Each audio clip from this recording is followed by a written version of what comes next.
Want more Rolling with Tay podcasts? Well, follow on Instagram and Twitter at Rolling with Tay. Visit the blog rollingwithtay.wordpress.com for more content and be sure to sign up for the monthly newsletter. And lastly, subscribe to the YouTube channel Rolling with Tay. This is the Rolling with Tay podcast. I'm your host, Tasia, aka Tay, and this is a Tay short, not so short, episode 8. I want to talk about my day trip to Death Valley National Park, which is located in California and Nevada. Now, if you've been listening, you know one of my goals is to visit all of the national parks, or as many as I can. So, your girl, as of today, which is March 19th, 2023, I have been to 2 national parks this year. Now, let me back up. I've been in California for 2.5 months. So California has a bunch of national parks. So while I'm here, I might as well go visit some, right? The first national park was Joshua Tree, located in California. And the second one, Death Valley. So a little bit about Death Valley. Death Valley, like I said, is in California and Nevada with about 3.4 million acres of land. It's the hottest, driest, and lowest place in the United States. And I drove 4 hours from Los Angeles to go visit this park. Yep, I did it solo. So I left my Airbnb about 5 and got there a little after 9. You know, I stopped for gas and got something to eat. I stopped at the ranger station to pay for my fee, which is $30. That's the interest fee for the park. And it's a week-long interest. It's a week-long, pass. So the $30 started on the 18th and ended on the 25th, or ends on the 25th. So I can go in and out and as much as I want. And the $30 is per vehicle, for passenger vehicle. Now, RVs and vans do pay a different price. So it's not per person, it's just per vehicle. So I get there about, I think 9:15 or so, a little after 9. Like I said, stop at the ranger station, pay my fee, get a map, and go. I planned out the sites I wanted to see, which are probably the most popular ones. So it's the Mesquite Flat Sand Dunes, Serbisky Point, Golden Canyon, Badwater Salt Basin, and the Artist Palette Overlook. So those were my, I drove all the way here. I drove 4 hours. I'm going to see all of this.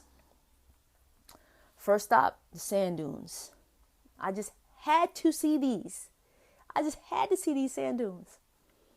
So it's so many, it's so spread out.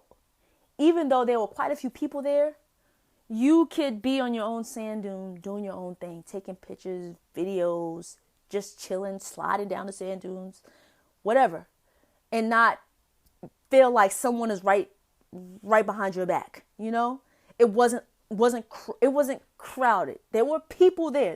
Don't get me wrong, there were people there, but it's so spread out that you could be by yourself or with your little group or what have you. You don't have to be right on someone's back. Now, the only place that was super crowded it looked like probably one of the highest sand dunes there. And a lot of people did walk up to that. But there are other sand dunes that you could just chill at and, like I said, take pictures and videos. Really, really amazing view. Like from any of the, just seeing the sand, damn. Then the mountains in the backdrop. That's why I had to go visit. So shout out to my friends who told me about it, and that was my first go-to. Sand dunes. Bam. Then went to Serbisky Point. Serbisky Point is a short little hike overlook of the rocks. beautiful. And when I mean like short little hike, it's literally short, like it's a paved road that you just walk up.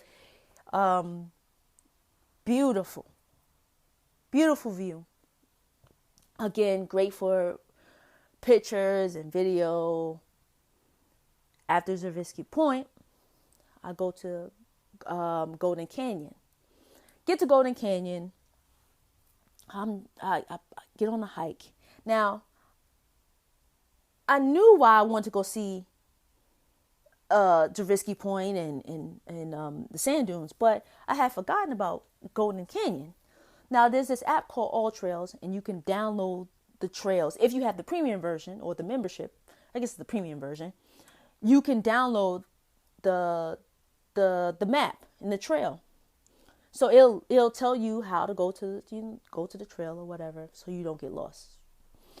But so I was on All Trails, and that's how I plan my hikes, because I look at the hikes.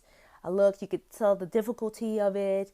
You see some important facts about the hike, and you see the comments of the people who have done it.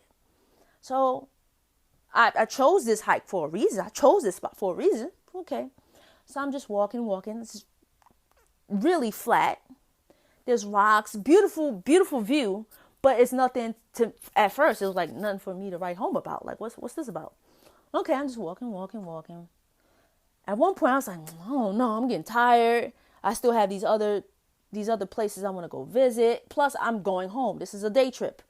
At this point, it's like one something. Probably like, we'll say 1:15. I'm like, damn. And they said this hike takes estimated an hour and like 25 minutes. I'm like, well, where's the end of it? Like, you're just walking. Again, this hike, I see people coming, see people going. It's not super crowded, but there are definitely people around. So I'm like, well, maybe they're going different, because there were like different like trails that you can go off to. I was like, well, maybe this is it, why people come here. Like, I don't know, but I wasn't trying to go to a different trail, because I'm like, oh, let me just stay here, because my All Trails was leading me straight. So I'm walking.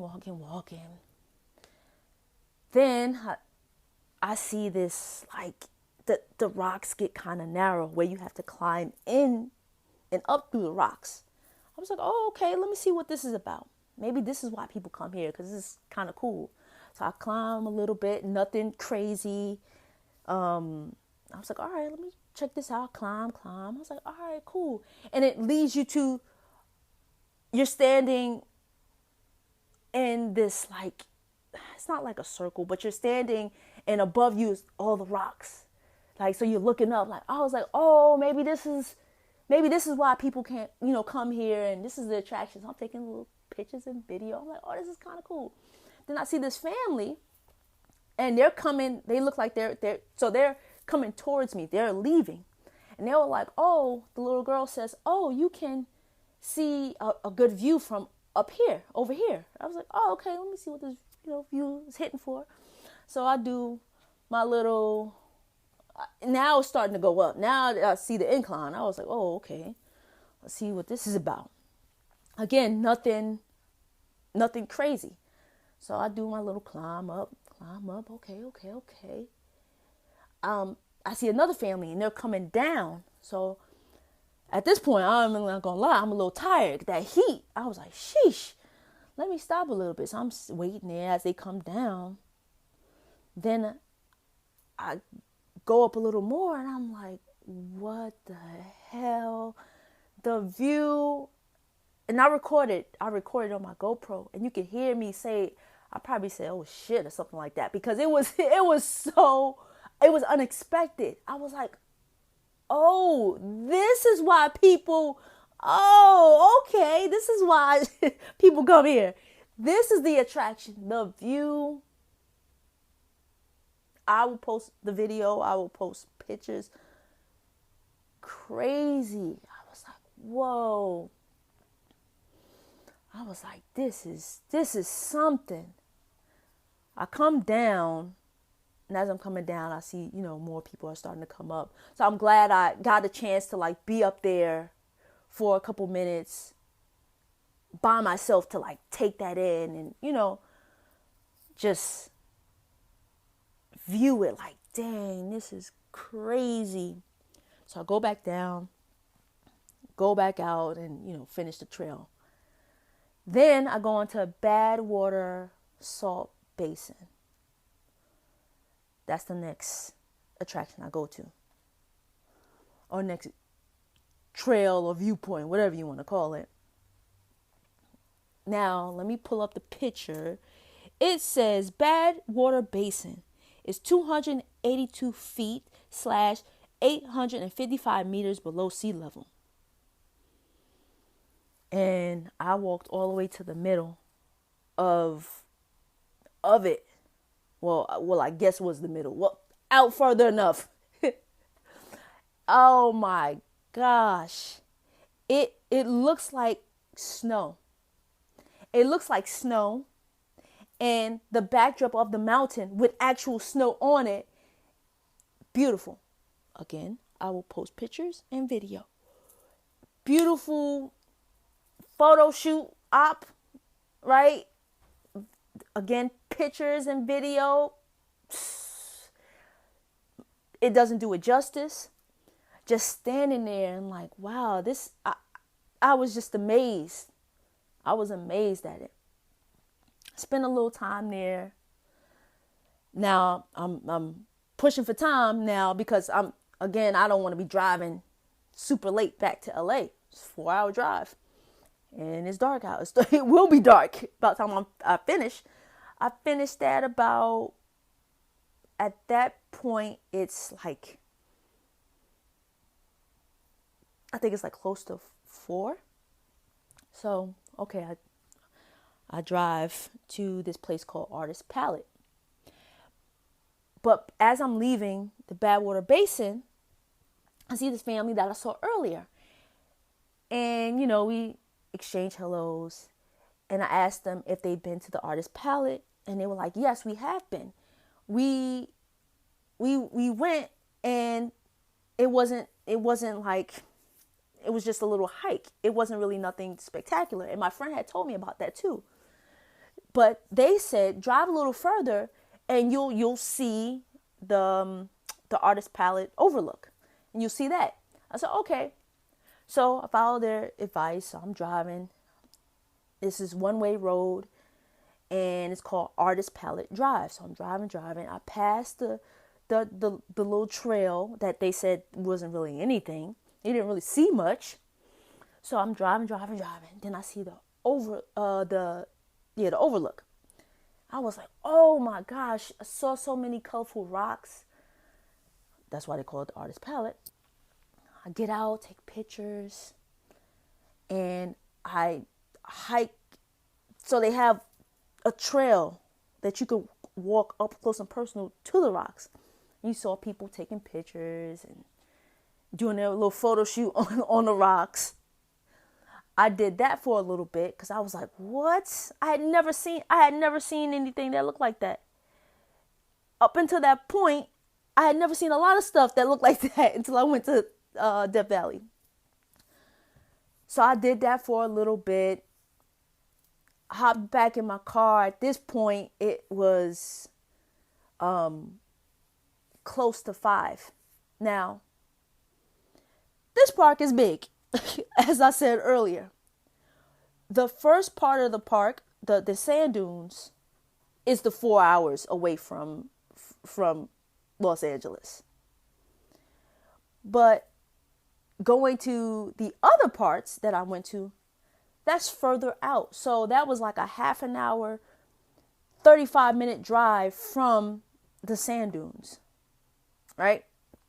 So I had to turn back and go back a half an hour to the beginning, then drive another 4 hours, 4.5 hours basically back to LA. But it was worth it. It was worth it. I had such a great time. The views beautiful just being out there, just seeing what I saw, from the sand dunes to the hike to the Badwater Basin, Artist Palette. It was really a dope experience, and I do recommend visiting Death Valley. Like, I've only been to 5, so that's in my top 3. If I had to choose, I'm gonna say Death Valley probably be number 1, Badlands number 2, and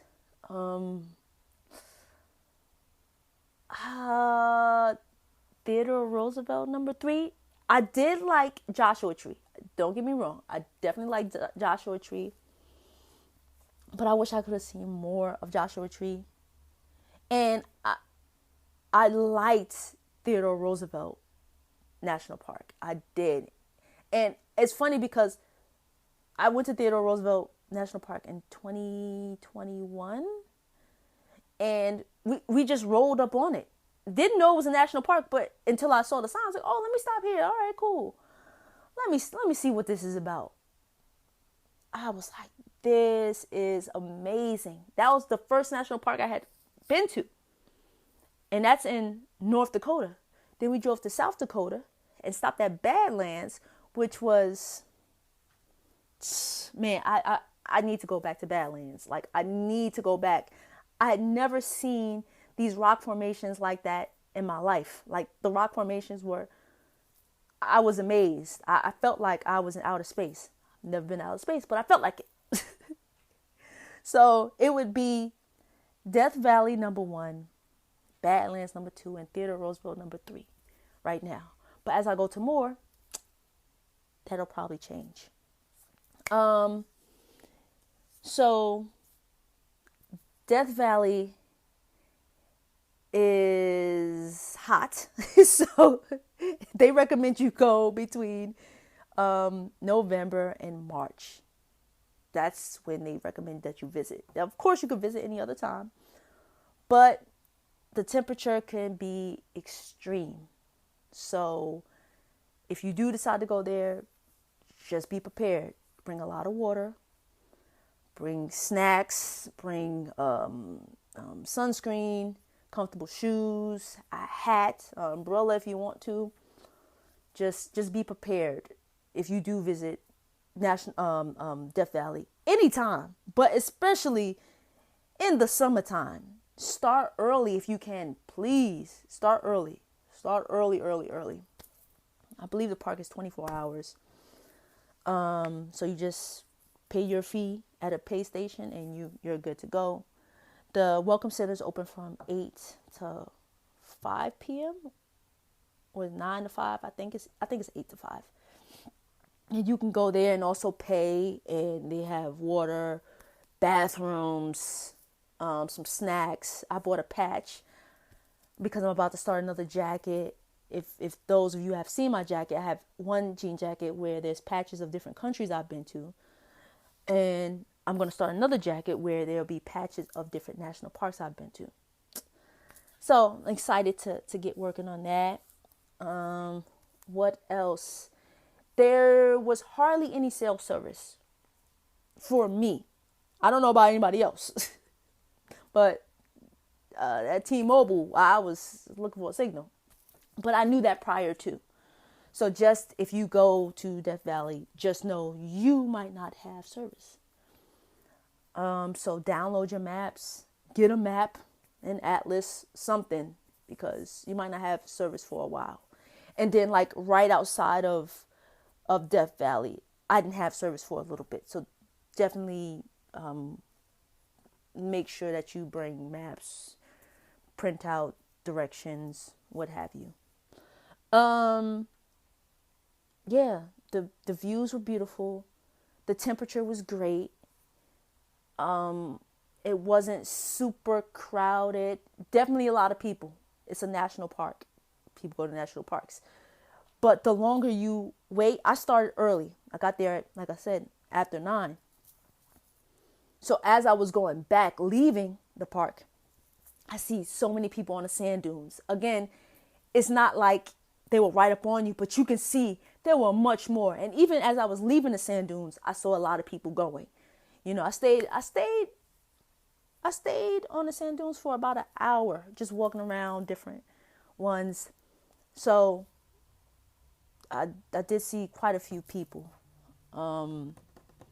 What else? I would definitely recommend going to Death Valley or any national park, because national parks are cool. Check them out, for real. I'm all for going to Dubai, Egypt, Jamaica, any other country. I'm all for it. But I'm all for like traveling and exploring and outdoors.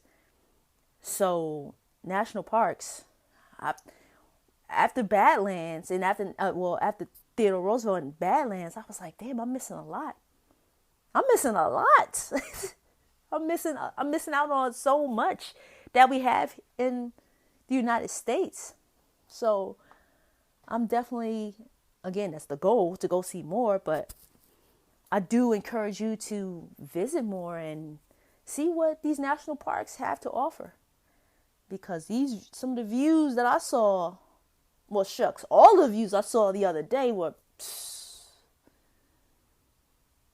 beautiful. But that's my little Tay Short, Not So Short, episode 8. Thank you for listening. This is the Rolling with Tay podcast. I'm your host, Tasia, a.k.a. Tay. Peace.